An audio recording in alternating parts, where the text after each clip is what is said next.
Up and da, good afternoon. This week we have carried out the second review of the Alert Level 4 lockdown restrictions here in Wales, and I'll set out the results of that review in just a moment. I wanted to begin this afternoon, however, by saying a really heartfelt thank you to that small army of doctors, nurses, pharmacists, council staff, military personnel and volunteers who have been working around the clock and in all weathers to vaccinate people against this awful virus. Since the first vaccines became available last month, our programme has gone from strength to strength.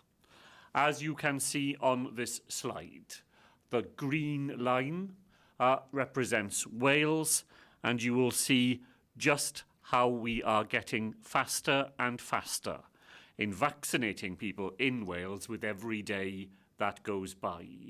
These are the figures for the last 7 days or so in Wales, and the latest figures, published just 15 minutes ago, show that more than 362,000 people have now had their first dose. Over the last week, someone has been vaccinated every 5 seconds in Wales. More than 400 GP practices are running clinics. We've got 34 max vaccination centres with still more to open, and 17 hospitals are providing vaccines in all parts of Wales. This is an incredible effort, and we can be rightly proud of what our health service is achieving for us in Wales. At the same time, the general public health situation is also showing sure signs of improvement. We're seeing steady falls in cases of coronavirus now right across Wales. We've fallen back from the peak of more than 600 cases per 100,000 people to 175 cases today. Now, this is really encouraging, and it is the result of your efforts and the sacrifices which people right across Wales have made over the last 6 weeks to turn back the tide of coronavirus.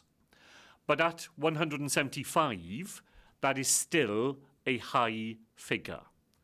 And we know that the majority of new cases in most parts of Wales will now be the new highly contagious strain of the virus, which has swept across the country.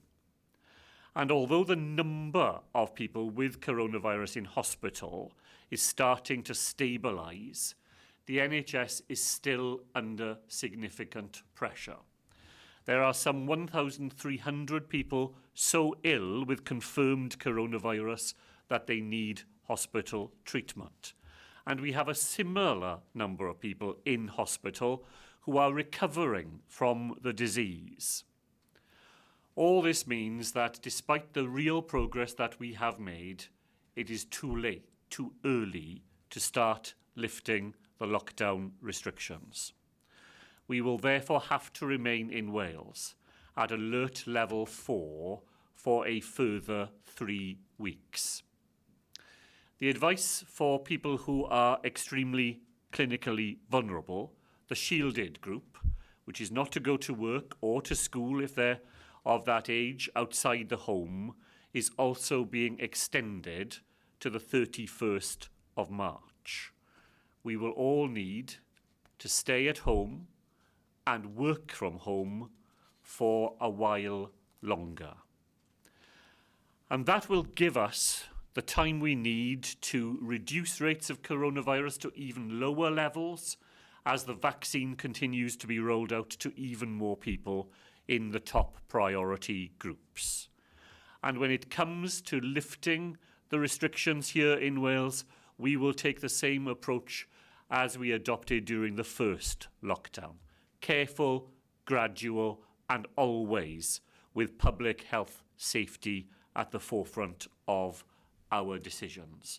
Because if we move too quickly, there is a very real risk that cases will immediately begin to shoot back up again, and everyone's hard work over this winter will be lost. But because we are already seeing significant improvement, we can make two very small but important changes today, which I hope will lay the foundations for more to come. For the last 6 weeks, we've only been able to exercise with people we live with or in our support bubble. From tomorrow, 2 people from different households will be able to exercise outdoors together. We will also help people who need to change their support bubble because their circumstances have changed.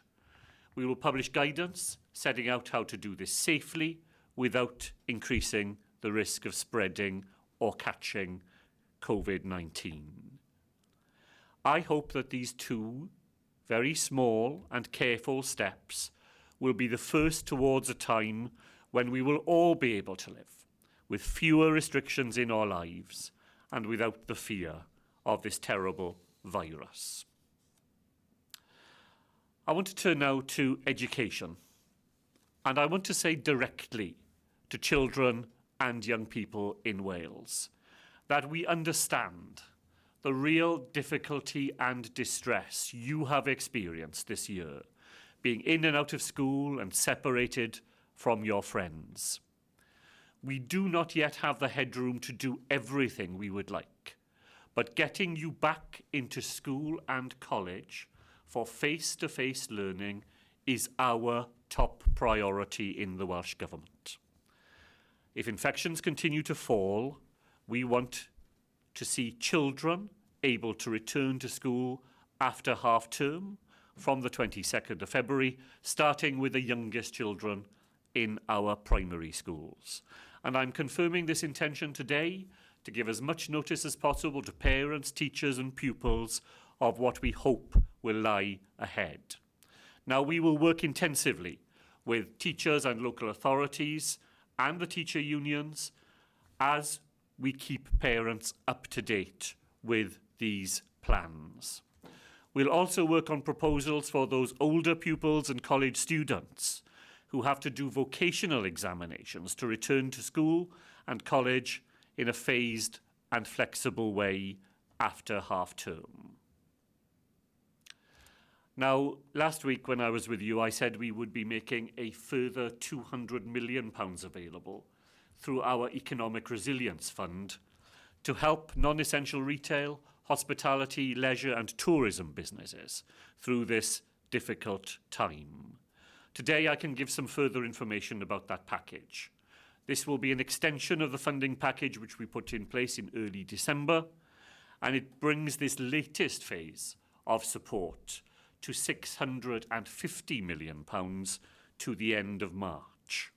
We will link this funding to the non-domestic rate system because this is the quickest way to get support from us directly into the hands of businesses. Firms who have previously received support will not need to apply again. It will be made directly to them, but the scheme will also be open to new applicants. Businesses receiving small business rate relief with a rateable value of £12,000 or less will be eligible for an additional £3,000 in payment.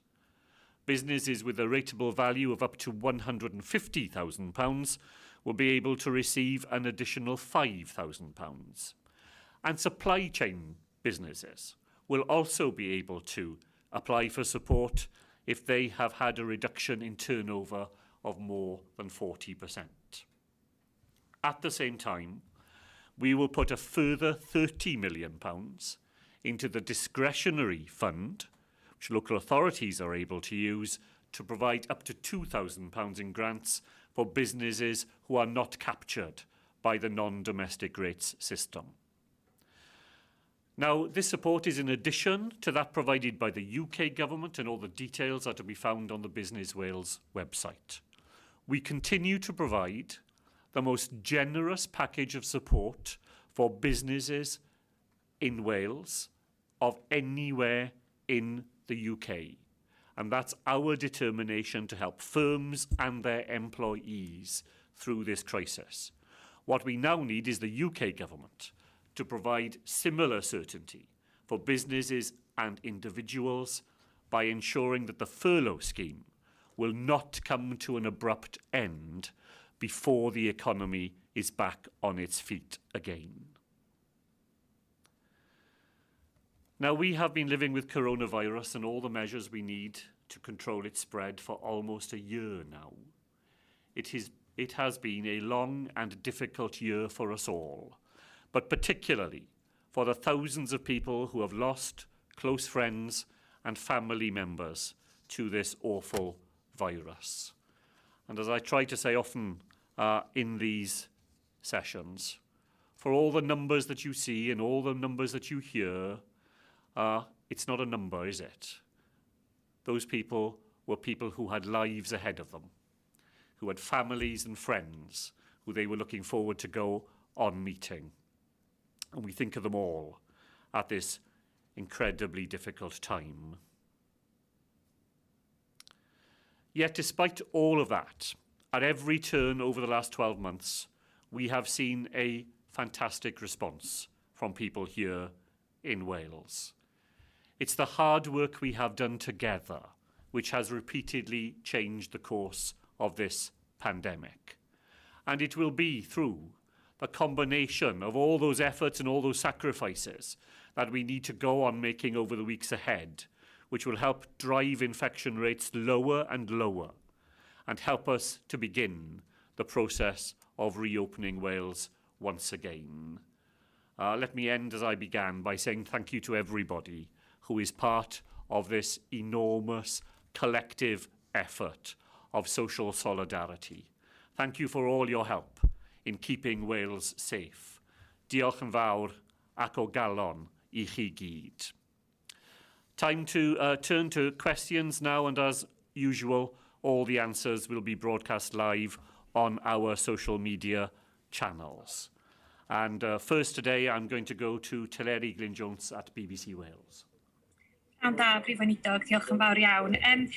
Today's announcement on schools, as you say, is dependent on case rates continuing to fall and the pressure on the NHS easing.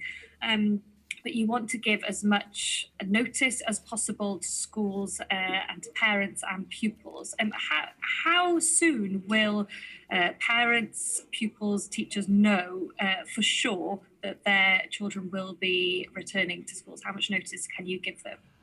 Well, I'm very keen to give 2 clear weeks' notice, which means that next week has to be a week of intensive discussions on the practicality of what can be achieved here in Wales after the 22nd of February. I chaired a meeting of the Social Partnership Council yesterday where local authorities and teaching and non-teaching staff in schools were all represented. We have a joint commitment to doing everything we can together to begin the return of students and children to school and college after half term. But there's a lot of hard work to be done on the detail of that. I want that to happen intensively next week. And by the end of next week, we would therefore be in a position to confirm the plans that we will have put together. Diolch, ac os gair ateb nesaf yn Gymraeg hefyd, os gwelwch yn dda. Are you concerned that some teachers may refuse to go back to school until they've been vaccinated? Well, let me begin by saying that I understand the anxieties that all staff who work in school experience, just as I understand the anxieties that those people who turn up to serve food to us in supermarkets or drive our buses or collect our rubbish, all people who are in face-to-face contact with members of the public at this difficult time will have anxieties about their own health and their own future. But we will do everything we can in the week ahead to work with teacher unions and other staff who work in schools to put whatever we can in place to make sure that that workplace is as safe as it can be. It's partly why we've talked today about starting with the very youngest children the least likely to suffer from coronavirus or to spread it to other people.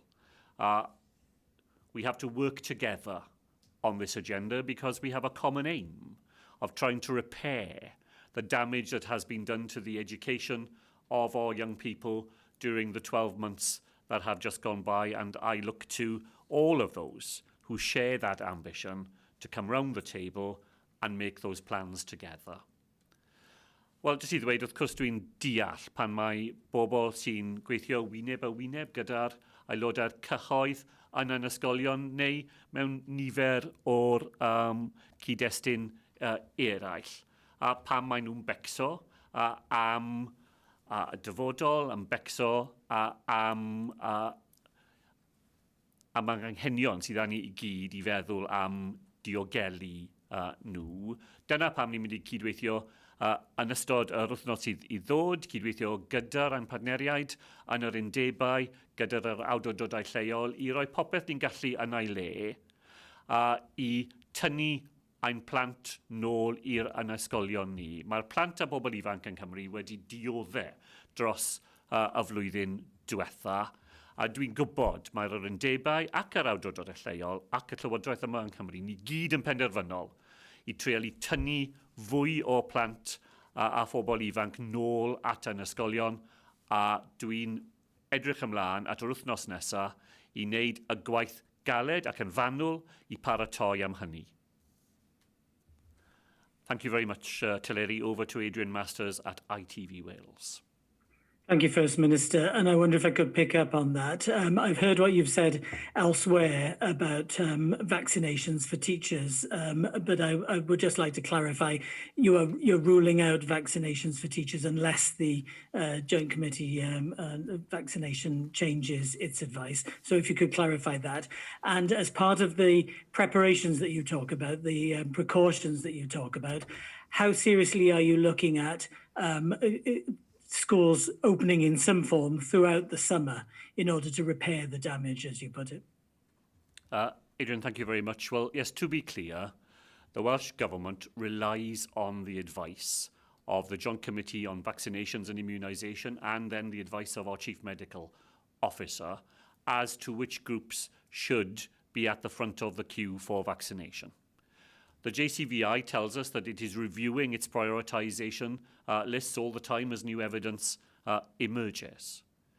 If its advice to us were to change and it were to put professional groups, including teachers, at the front of that list, we would follow that advice. But at the moment, their advice remains that we should focus on the top 9 priority groups, because that is how we will save the maximum number of lives, not just here in Wales, but in every part of the United Kingdom. The 4 chief medical officers, who are all independent of government and independent of one another, have all come to the same conclusion that following those priority groups is the right thing to do. If that advice changes, the Welsh Government's position will change alongside it. But until the advice changes, we will stick with what the most expert, best equipped people we have in the country to give us that advice, what they say to us that we should do.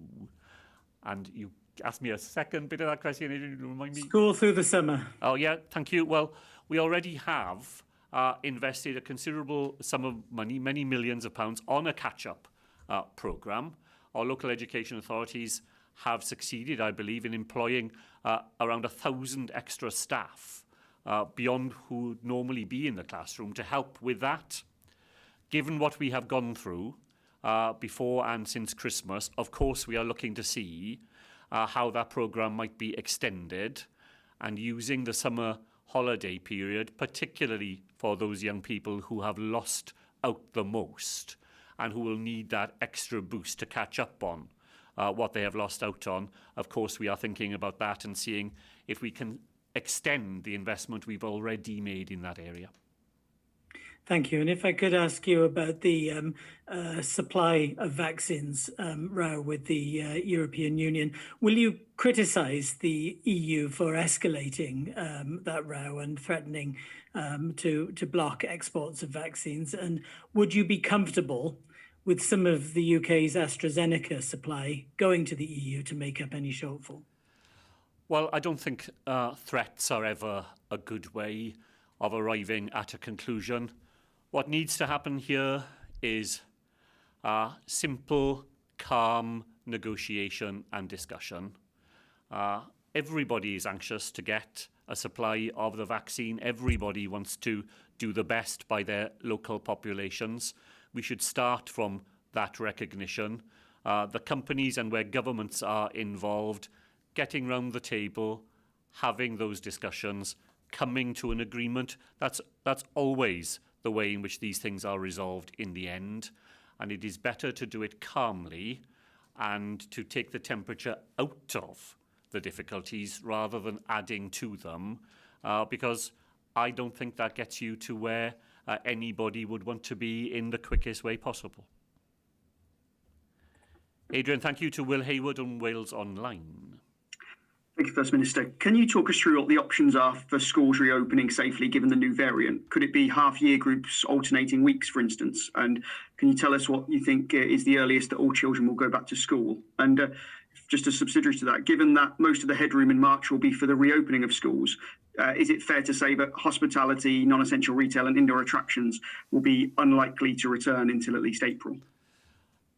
Thank you very much. On the first question, I want everything to be on the table in the discussions with our staff and local education authorities next week. I'm grateful to those teaching unions who've put some of those ideas on the table already.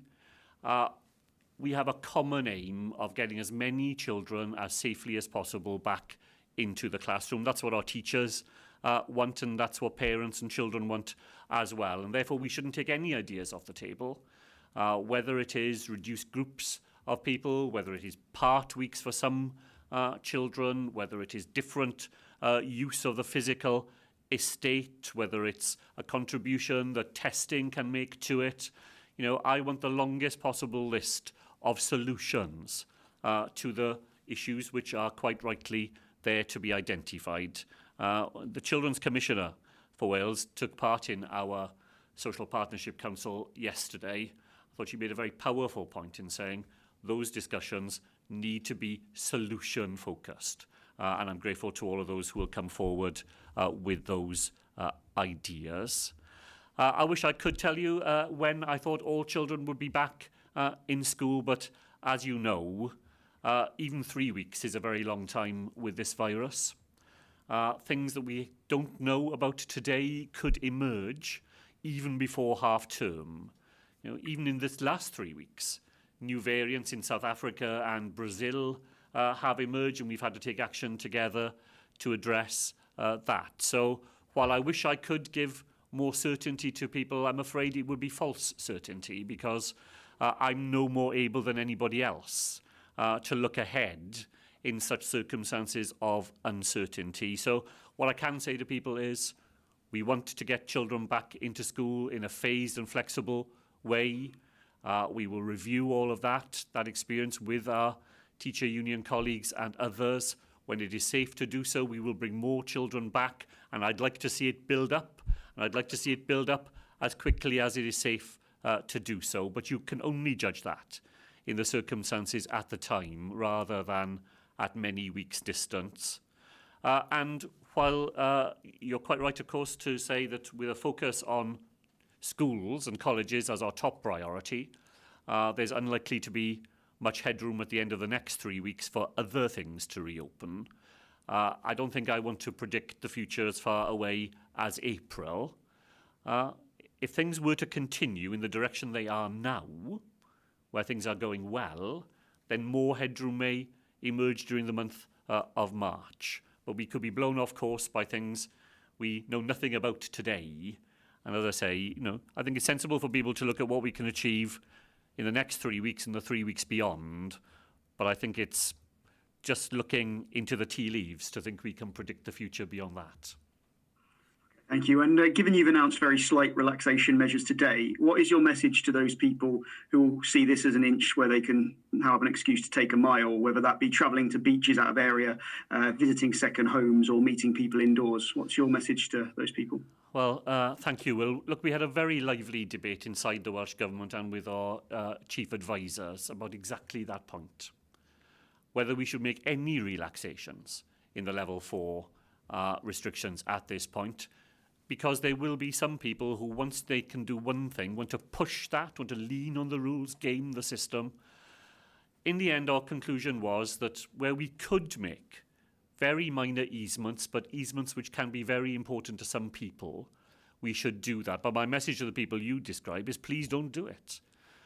If you think that this is an excuse to push the rules, to do more than is allowed, all you do is delay the day when we can lift other restrictions for us all. So I've referred, I know previously here, to small acts of selfishness. And it would be a small act of selfishness to try and exploit the very modest steps that we are able to provide today. And when people do that, they let themselves down and they let other people down as well. Well, thank you very much to Dan Bevan at LBC.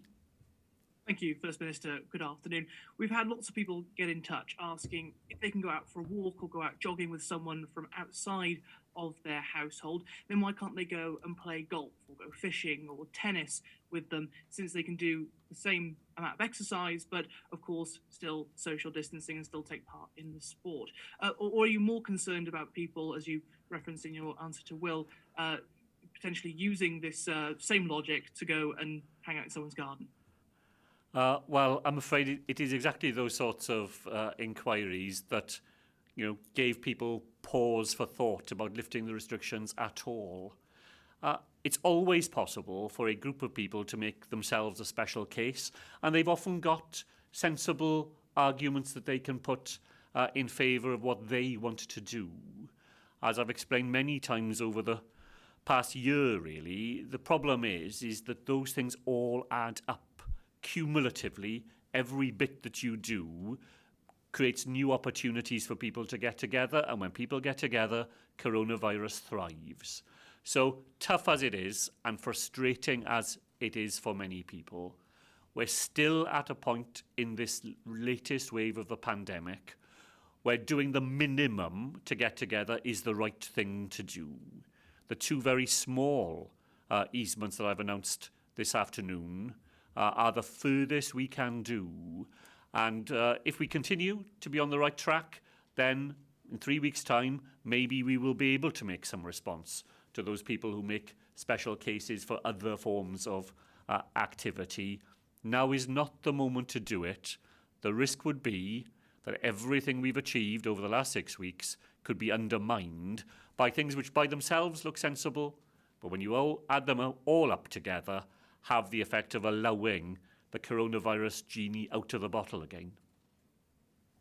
I'm actually sticking with that point of the next review in 3 weeks' time. If the rates of coronavirus continue to fall in the way that they have and the way that you hope them to, will opening primary schools use up all the headroom that you think will be gained then? Or would there be possible scope for moving us out of level 4 and into level 3?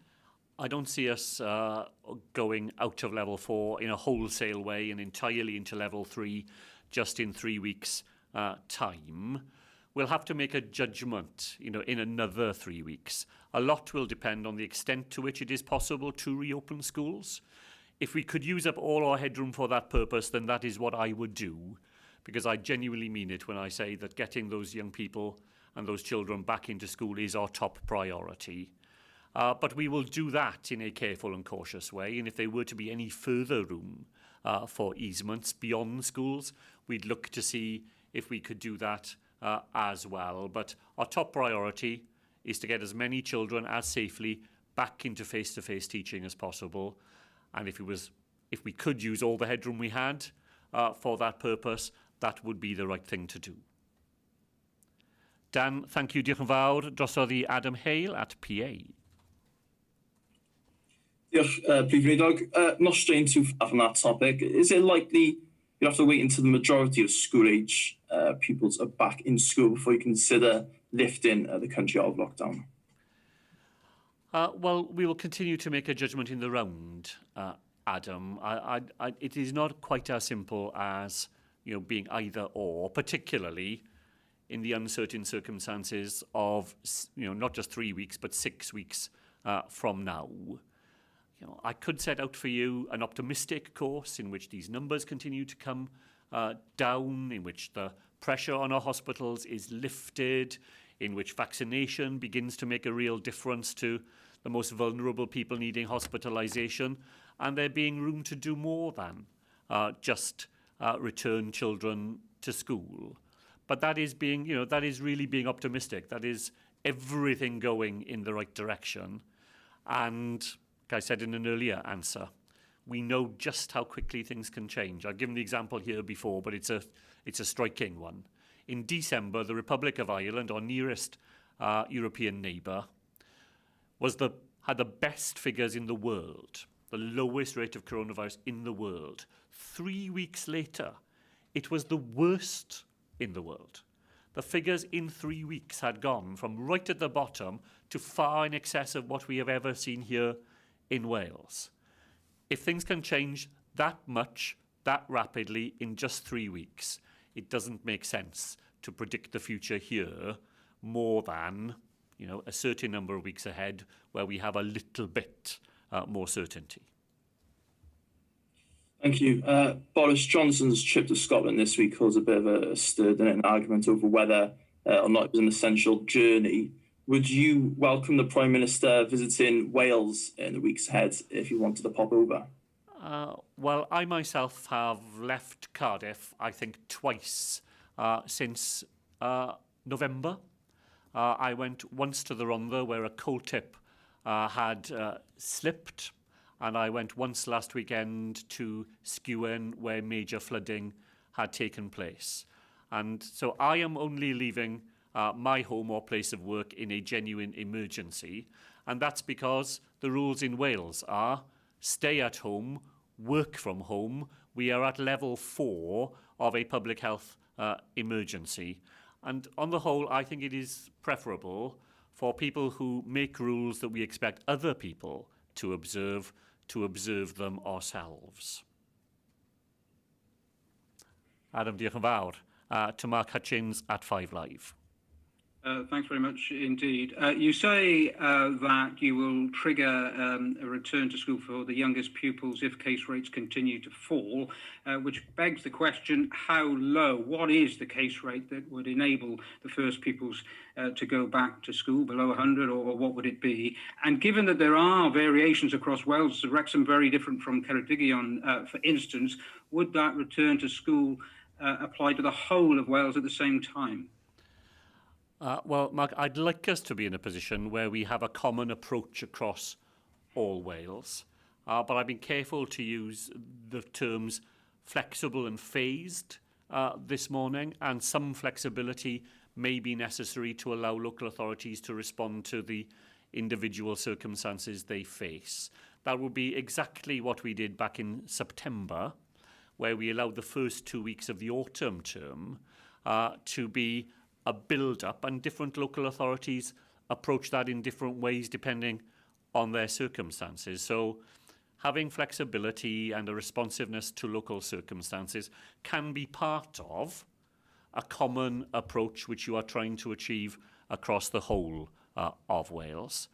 And the indicators that we will rely on will not be, a crude reliance on a single indicator. We will need, as our plan says, to look at indicators in the round.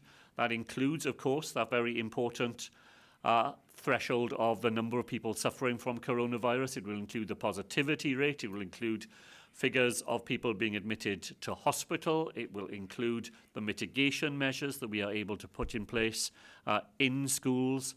We will make a judgment in the round, and we'll make it in partnership with our colleagues in the local education authorities and the unions who represent all those people who work in our schools. And we've all had a few goes at this lockdown business now. What lessons have you learned from perhaps the mistakes of past lockdowns in terms of easing restrictions? What will you do different this time? Well, I think amongst the lessons we have learned is that if you need to impose restrictions, you should do it early and you should do it in a way that is significant. That's why I think we are seeing the reductions in infectivity levels in Wales, because we introduced our lockdown before Christmas and we did it in a way that has had to ask people in Wales to live with some very serious restrictions. I think the lesson we learnt back in the 2020 is the lesson we will apply this time, that if you are lifting restrictions, you need to do it carefully, you need to do it cautiously, You need to do it in a way that allows you to review the impact of that as you go along. You need to do things that you can reverse if it turns out that they are leading to an increase in the velocity of the circulation of the virus. And you need to do it in a way that, as much as you can, takes the community with you, because the fact that we've seen numbers fall as we have is because across Wales people have been willing to play their part in this local lockdown, and capturing that commitment and keeping it going as you begin to ease restrictions is another lesson which I think we've learnt from the last 12 months. Thank you very much. I'll go to drosodd i Thomas Evans a S4C. Diolch, Prif Weinidog, prynawn da i chi. Chi wedi cyhoeddi yn gynharach y bydd hawl gan y bobl sy'n gymwys i fod mewn swigen gefnogaeth i newid y swigen honno os mae sefyllfa nhw'n newid. Gallwn ni gael bach mwy o wybodaeth gyda chi ynglyn â sut fydd hynny'n gweithio yn ymarferol? Diolch yn fawr, Thomas. Fel chi'n ddweud ar hyn o bryd, os ydych chi mewn un swigen, dydych chi ddim yn gallu newid y swigen o gwbl. Ond ni'n gwybod mae'r ymgylchiadau bobl yn newid dros yr wythnosau. So ni'n mynd i roi hawl i bobl i tynnu mas o'r swigen reiddiol. Bydd rhaid i bobl aros 10 diwrnod, ac ar ôl hynny bydd hawl iddyn nhw i creu swigen newydd. Ar yr un sail, maen nhw'n gallu gwneud e nawr, un aelwyd, ble mae dim ond un person sy'n byw, yn gallu creu swigen gyda'r un aelwyd arall. Ni'n mynd i gyhoeddi gymorth i bobl i weld y manylion yn sut mae hwnna'n gallu redeg, yn sut mae'n gallu redeg mewn ffordd sy'n warcho'r bobl rhag ofn coronavirus yn cynyddu unwaith eto. Thomas just asking me about the very modest lifting of the restrictions on household bubbles being able to dissolve and reform. We're doing it because we understand that the bubbles that people will have formed originally may need to change, circumstances change, people move away, relationships alter. From now on, people who are in a bubble will be able to dissolve the bubble they are in. They will need to wait 10 days. They will be able to reform a different bubble on the same basis as bubbles can be formed. At the moment, a single-person household can form a bubble with one other household, and we'll be publishing guidance later to help people to make sure they do that in the safest possible way. Diolch am hynny. Wythnos ondaeth cadarnhad na fydd yr Eisteddfod Genedlaethol Sioe Frenhinol na Eisteddfod Llangollen yn digwydd eleni. Ydych chi'n poeni am yr effaith hynny ar yr iaith Gymraeg, ac a fydd y Llywodraeth yn gwneud rhoi cefnogaeth ariannol i'r mudiadau yma er mwyn iddyn nhw oroesi'r cyfnod nesaf? Wel, wrth gwrs dwi'n becso am yr effaith ar y iaith Cymraeg. Dwi'n gwybod a pwysigrwydd o'r Eisteddfod Genedlaethol yn y bodau nifer fawr o bobl yma yng Nghymru, cyfle i fynd a siarad Cymraeg trwy'r wythnos gyda bobl eraill. Ond mae lot o pethau creadigol wedi digwydd dros y flwyddyn diwetha. Mae bobl wedi symud pethau ar-lein. Ambell waith mae nifer fwy o bobl yn gallu cymryd ran mewn digwyddiadau pan maen nhw'n gwredeg fel na. Ni wedi ddweud yn barod, ni'n mynd i roi arian i'r Eisteddfod Genedlaethol ac nifer o'r asiantaethau eraill yn y flwyddyn sydd i ddod. Ni'n dal i siarad â nhw, wrth gwrs, yn yr ymgylchiadau newydd, a dwi'n siŵr bydd fwy o bethau creadigol yn dod mas yn ystod y flwyddyn sydd i ddod, ar ôl pobl feddwl am y profiadau maen nhw wedi cael yn barod a pethau ni gyd yn eisiau wneud i cefnogi'r iaith Cymraeg a diwylliant Cymraeg yma yng Nghymru hefyd. Thomas just pointing to the number of organisations, the National Eisteddfod, the Llangollen Eisteddfod, who've all now made the decision, the difficult and I'm sure painful decision, not to go ahead in person this year. And the impact of that on the Welsh language and on Welsh culture is a serious one. I know how many people look forward to those opportunities to come together with others and to use the Welsh language in the fullest sense. On the positive side, an awful lot has been achieved in the last year by very creative and imaginative people finding different ways of coming together online, and sometimes those are more accessible to a larger number of people than a physical journey to get together in more traditional circumstances. We've already said that we will provide the same budget to the National Eisteddfod, for example, next year, as we normally would, despite the fact that it won't be meeting in the normal way, and we will continue to work with the sector because it is obviously a shared ambition to support Welsh language and Welsh culture through these very testing times. Thomas, diolch yn fawr. Over to Rupert Evelyn at ITV News. Thank you, First Minister. Clearly, your announcement on primary schools today offers some hope, I think, judging by what parents have told us in terms of their youngest children getting back to school. But there is a distinct lack of hope at the moment for the older children, both in primary schools and in secondary schools, colleges, etc. Why won't you be a little bit more definitive? Just give a bit to those parents who are really struggling at the moment and explain to them when their struggle, for example, with homeschool, when will it end? Well, I wish I was in a position to offer people that more definitive sort of message. You can imagine it would be a very nice thing indeed for me to come here and be able to do that. It's just a matter of being realistic about the circumstances that we are in. We've talked today about the very youngest children getting back to school first because learning online is least available to them. But we've also talked today about those young people who are studying for qualifications, whose qualifications rely on practical components to their study, and trying to make early progress with getting them back in circumstances where they can learn and gain the qualifications they've worked hard to. I do hope that for all parents, the fact that we are talking positively together about making a start on this journey gives them hope that once the journey begins, more steps in it will follow. But it wouldn't be telling them anything that they could rely on if I were to give a series of dates that I know and they would know. We can't be certain of delivering when they are so far away from where we are today. As soon as we're able to offer more certainty, we will. As soon as we're able to safely return more children to face-to-face learning, that is exactly what we will want to do. You've always been very clear, haven't you, that schools are safe. I've heard you say it repeatedly, and yet you won't explain what the phased approach is. What is the phased approach, First Minister?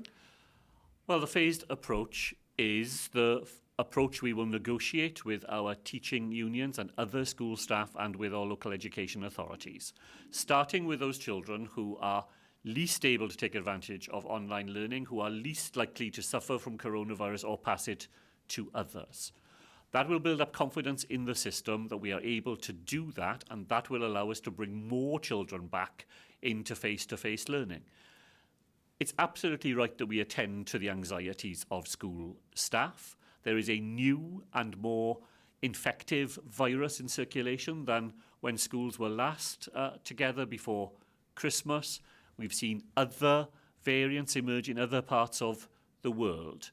We will want to be sure that we put all the safeguards we can in place, then bring more children back into school. I think primary school is still where we are most likely to be able to bring most children back most quickly, but that doesn't rule out further opportunities for children in the secondary age range to begin to have some face-to-face experiences as well. Can I say now we will be quickly back to all children being back in every classroom? That's not the nature of the world we are in or the virus that we are facing. But the ambition to do so is one I know our teachers and other staff share, and we'll be working positively with them to do as much as we can, as quickly as we can, but as safely as we can as well.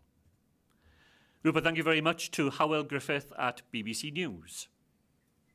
Given the volatility of the virus you've just spoken about, how can you reassure parents and staff and pupils that it is safe, and will attendance be mandatory?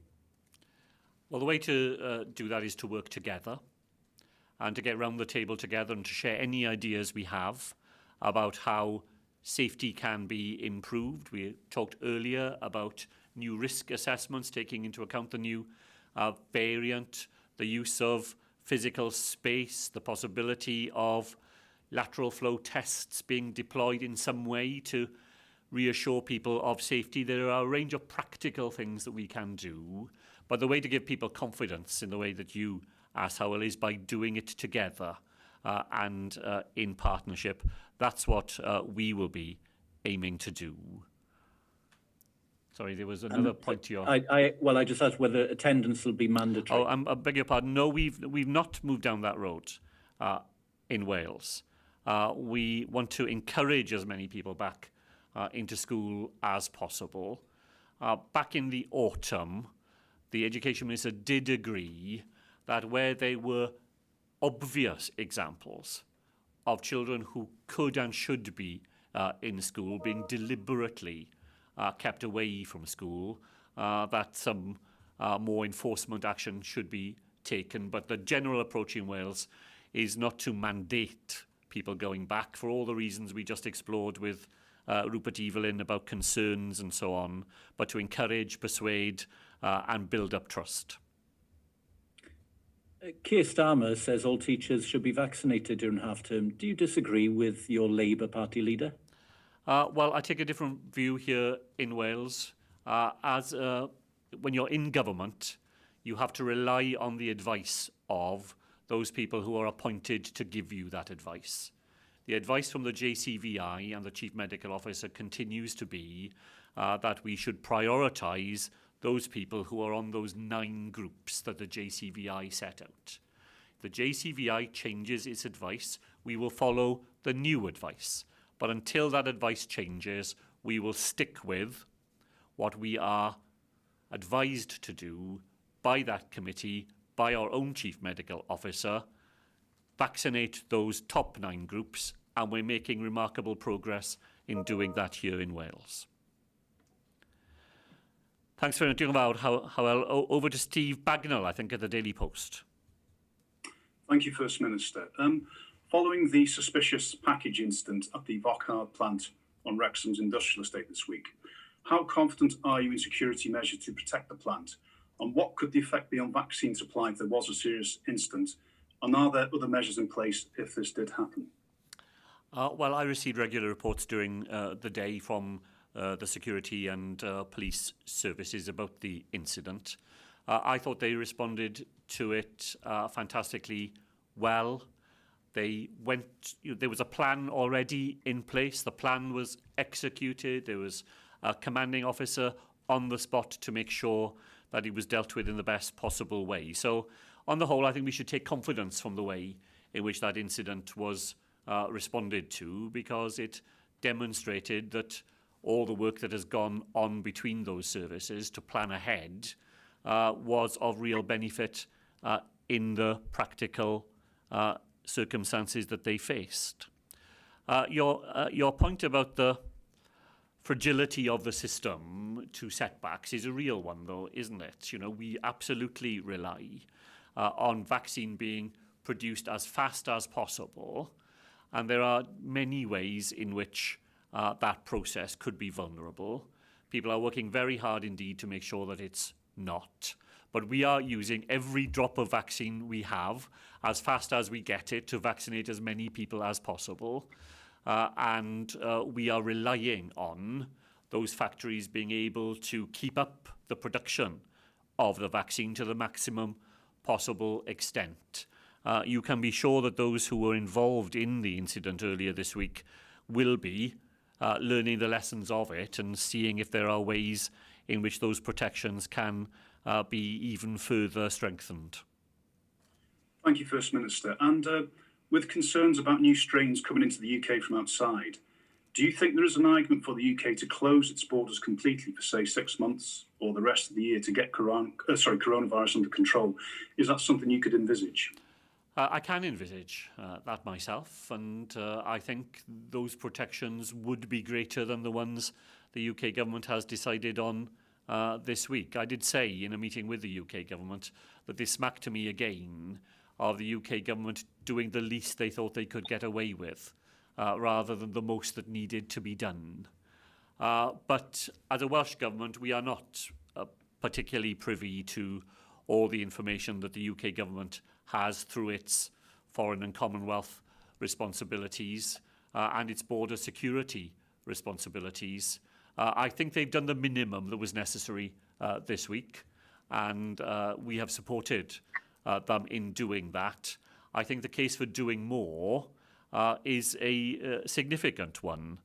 You know, we don't know, none of us know, where a new variant may crop up. It may crop up in a country where we've got no concerns at all at the moment. And the current arrangements, people could be here with that new virus before we knew anything about it. Building the walls higher, keeping the defences stronger, I certainly think there is a case for keeping that argument alive with the UK government. Steve, thank you. To Tom Moody of the South Wales Argus. Good afternoon, First Minister. I was just hoping to get some clarification on the changes to the exercising outdoors regulations. You said that two people from different households are able to exercise outdoors together.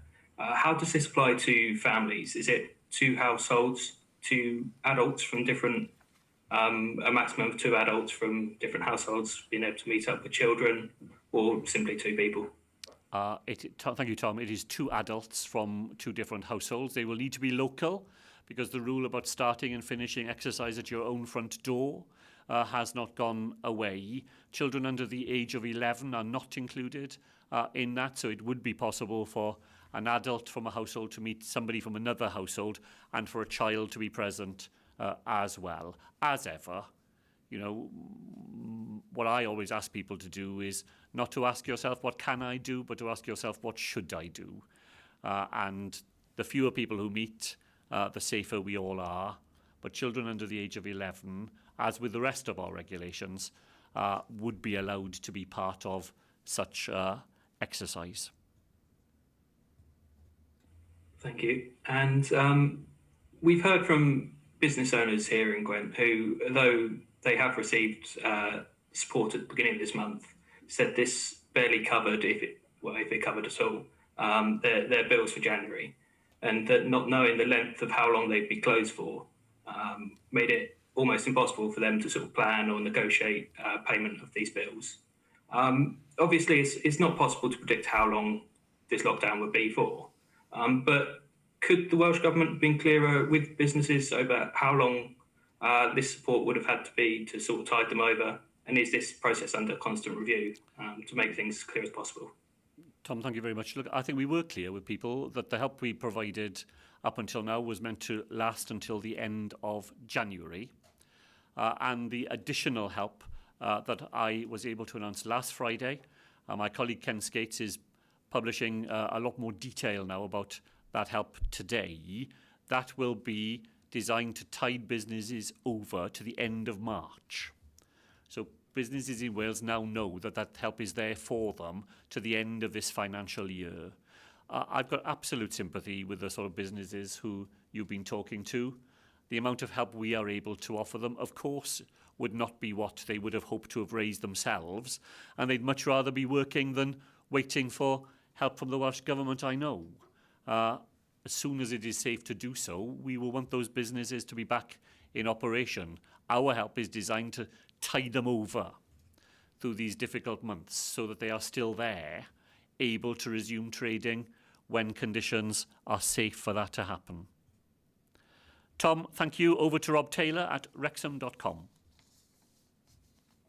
Good afternoon, First Minister. When case rates, admissions and death data were lower in North Wales, we entered the lockdown at the same time as everywhere else, with people questioning the fairness of that. You just indicated when asked about Wrexham's case rates that some local authorities could take different action on school reopening. Why isn't all Wales' approach appropriate in one direction but not the other? No, I want an all-Wales approach, Rob. That's what I said in answering the question. I wanted an all-Wales approach with some flexibility for local authorities in any part of Wales who needed to take into account their local circumstances to be able to do that. But this, just as we all went into level 4 together, and I am more certain than ever that it was the right decision for North Wales, because if we hadn't done it with the rate of the new variant that was already circulating in North Wales, we would have seen the figures in North Wales even more seriously elevated and even more lives put at risk if we hadn't moved on an all-Wales basis. So at the moment, I'm still committed to all-Wales approaches in the examples that we've announced today, an all-Wales approach on education. But just as there was flexibility for local education authorities at the start of the autumn term, I think it's right to offer some flexibility for local circumstances to be taken into consideration as we hope to resume face-to-face education after half-term. Thank you. And can you give clarification if the new business support is limited to just those in the non-essential retail, hospitality, leisure and tourism sectors and the related supply chains? Or will there be further broader support to help other business sectors and freelancers who are also impacted by the pandemic during this extended lockdown? Active further consideration going on inside the Welsh Government to see whether there is further help that we can offer to freelancers. It's not a concluded conversation, but I've been involved in it myself a couple of times this week. The specific help that we have announced recently is focused on those sectors because those are the sectors that have seen the worst impact from the most recent lockdown measures. But there are broader forms of support that are available through the packages that the Welsh Government has deployed, well over £2 billion worth of support for businesses in Wales now, £1.7 billion of that already in the hands of those businesses. And the help that is available for all sectors is advertised through our Business Wales website. Rob, thank you to Tom Magner at Carers World. Good afternoon, First Minister. We hear people who don't know refer to unpaid carers as informal carers, even unskilled carers, or that unpaid carers simply comfort another person. All of this belies the reality that unpaid carers are, as one viewer describes it, 24/7 care workers with added nursing roles who happen not to be employed. We don't have fixed hours and we can't call in sick. So would you accept that unpaid carers feel invisible, not because of the pandemic science advice on which your government relies, but on the fact simply that unpaid carers don't have a wage, and that this, for example, stops their vaccinations being paired with the person for whom they care for and being vaccinated alongside paid care workers? Tom, I know that I said to you last week that we would change the advice on the Welsh Government website, and I hope that that has been done to make sure that unpaid carers know that when we get to the next phase of vaccination, they will be included in that priority 6 group. The idea that you would refer to an informal carer as an unskilled carer is baffling to me when I see the jobs that people do voluntarily in that way. Look, I probably agree with you that what the pandemic has done is just to bring to the surface a set of arrangements that were always there and shone a spotlight on them in a way that many people will not have known about or realised previously. Our viewers may differ, but we probably haven't got time to go into it now. So if I could just move on to another part of our audience, people with learning disabilities and autism. It's unclear how your government views people in this situation. So perhaps you could explain where learning disabilities and autism come within your government's policy priorities, and specifically, where do they appear in the vaccine priority bands? Because they don't seem to be there. Well, I think that our record during the pandemic will demonstrate that we have listened carefully to and attended to the views that we have heard from families with people with a learning disability or people with autism. I remember a very specific decision very early on in the pandemic when we heard what we were being told about the impact of that very first lockdown on people who need to be able to exercise more than other people, where predictability is so very important. And we changed the rules then, having heard of those experiences.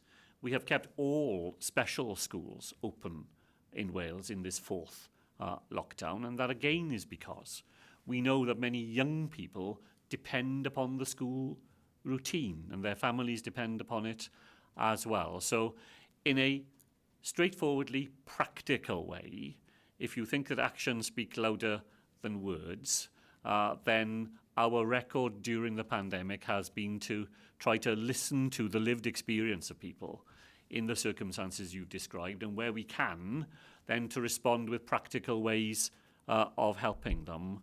I won't try, without everything properly in front of me, to remember where people come in the 9 priority groups, but I will make sure, I'll make sure afterwards that I've got a proper answer to that part of your question. Thank you very much.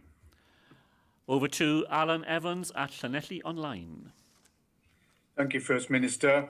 One of our readers, Bill Thomas, a former mayor of Llanelli, has highlighted a company based in Cynon Valley, Imspecs Diagnostics Limited, who've developed the breath spec instrument to detect COVID-19. A paper published in The Lancet in December 2020 of the 2 studies suggests that patients with COVID-19 can be rapidly distinguished from patients with other conditions. The breathalyzer test is actively being pursued in the USA, India, and other parts of the world. Mr. Thomas asked if Welsh Government will be supporting investment in the breath spec instrument, and if you are worried that such a test could reveal a greater scale of infections. Well, the first part of your question, as I remember it, we have already helped with investment for this company. Just trying to recall it properly, but I think it was a spin-off company from the University of South Wales and the SMART programme, which is an investment stream that we have to support businesses that are coming out of universities and developing new ideas and intellectual property and so on. I think the company has already had help from that Welsh Government fund. On the second point of the question, I think I could hear the question in one of 2 ways. Would we be worried in the sense that would we not want to know if there were more people with infection? Well, obviously not that at all. The more we know, the better able we will be to deal with this infection. And coronavirus is going to be with us for months and months to come. So any diagnostic tool that gives us a better insight into it is to be welcomed. Would we be worried in the sense that it would show that there's even more coronavirus in the community than we have suspected? Well, of course, that would be a cause for concern, but it would be a positive concern in the sense that once you know about it, you can do something about it. I asked the First Minister a while ago about the vast sums of money going through the courts and out of Wales. You gave me a very definitive answer on that. With the Labour Commission looking at the Constitution, the options for Wales as part of the Union, and the First Minister stating that where the component nations of the United Kingdom choose to come together to pool resources and to share rewards, then I also believe that that should be a powerful part of the overall deal. Given you said that, will policing and courts be part of that deal if there were to be one given the obvious financial benefits to Wales? Well, the Thomas Commission, and you will remember, the Thomas Commission's report was launched, unfortunately, just as the twin issues of Brexit and coronavirus were forcing their way onto the agenda. And as a result, we've never been able to make the progress with the Thomas Commission's report into the devolution of criminal justice that we would in normal times. But if you go back to that report, as we will with Labour's new commission, then it does make a powerful case for the devolution of a range of aspects of the criminal justice system, certainly including policing, administration of justice, and a series of other components of the justice system as well.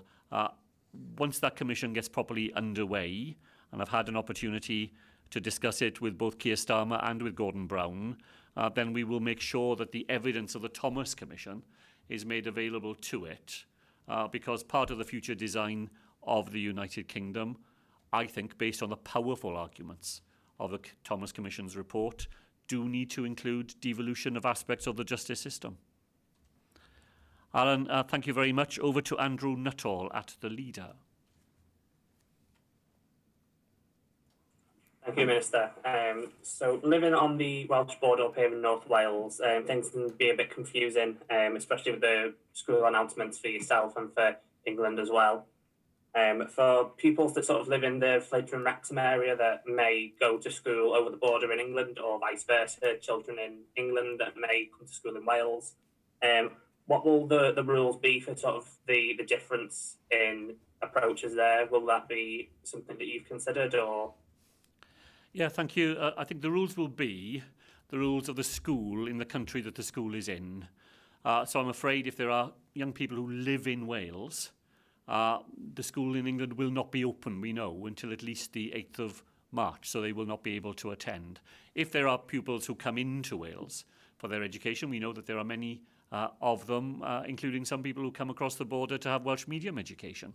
Then if the school is open and those groups of pupils are returning to school, then they will be able to do so alongside everybody else. Thank you. Touching on the new relaxation for people exercising together, for those who cannot exercise locally for reasons such as disability or there's just general issues in the area that prevent them from doing it safely or with ease, and they would need to travel somewhere else to be able to do this, which they can do already. Can people take advantage of this alongside this new relaxation, or will that be against the rules? Well, it's a very good question, Andrew, and we do allow, as you say, people who, for reasons of disability, are unable to exercise from their own front door to drive somewhere where they could exercise. At the moment, I think that they will not be able to encourage somebody else to drive to exercise with them. This is a very modest first step. It's designed for people who exercise from their own front door. We've had a bit of a theme this afternoon of, not approaching these very modest changes in a way of trying to push the boundaries of them, make more of them than is intended. And I think, doing my best to make sure I'm remembering this accurately, I think the position I've just outlined would be the accurate one. It's for people who can go from their own front door with somebody else living locally who can do the same. Andrew, thank you. And finally, today, to Gareth at the Caerphilly Observer. Diolch yn fawr, Prif Weinidog. We talk about the number of people vaccinated. Obviously, we're making gains on the number on almost a daily basis, but obviously that's the first of 2 doses in terms of vaccinations. When do you expect the top 4 priority groups to have received both doses of the vaccine?